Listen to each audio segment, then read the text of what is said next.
All right. Morning, ladies and gentlemen. Good to have you here. Three things we're talking about today. First off, yesterday, we saw a bit of a rout. We saw a little bit of a tech rout. The NASDAQ was down a ton, about 2.5%, a little bit more than that.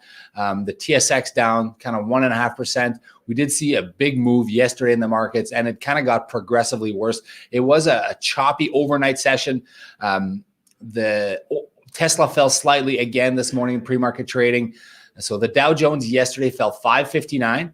But remember, it was at a closing all-time high at the session before. So it was our worst day in about a month, and the S&P 500 lost about 2.5%. So remember, all-time highs, this can happen, right? So you've had such a good stretch.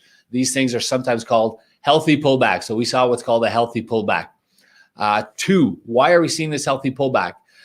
A lot of analysts, a lot of online speculation about the 10-year U.S. Treasury yield. So the Treasury yields have been on fire lately. They've been rising a ton. So they surged to 1.6% yesterday. Now, that's the highest level since February 2020. And you remember what happened in February 2020. Now, the reason this matters, and I've explained this in the past, but I'm going to explain it again, is because, well, first of all, cost of capital, right? So for you and I and businesses that need to actually spend money and borrow money, that's an expense for us. So if the interest rates are higher, it's more expensive. But two, on the investment front, once the 10-year Treasury yield crosses over that 1.5 number, that is roughly the yield of the S&P 500.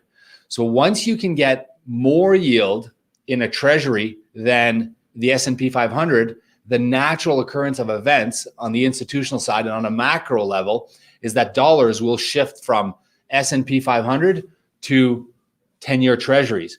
If you can get more on a 10-year treasury than you can, there are some individuals that would prefer that. Therefore, money moves. What happened when money moves? You get selling on the investment side and you get buying on the treasury side, which is why you see stocks go down and yields go up. That's what we've seen in the last couple of days in the markets.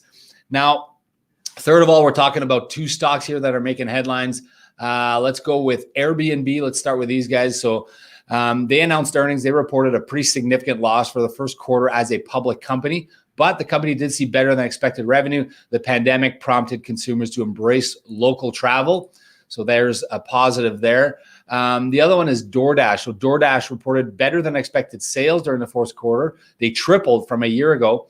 Obviously, the pandemic caused a lot of individuals to buy through DoorDash. However, they are predicting a slowdown in their orders as the vaccines rolled out, and the stock is down 11% in pre-market trading. Airbnb closed down 9% today, but it's up about 5-ish% in pre-market trading. Let's take a look at those pre-market numbers. If we take a look at the Canadian dollar, it's down 22 basis points, trading at 79.11. The Dow futures down a little bit, but again, fresh off an all-time high. It's trading at around 31,299. If we take a look at gold, gold is down $4 to 17.66, and oil is down $1.37, trading at 62.16.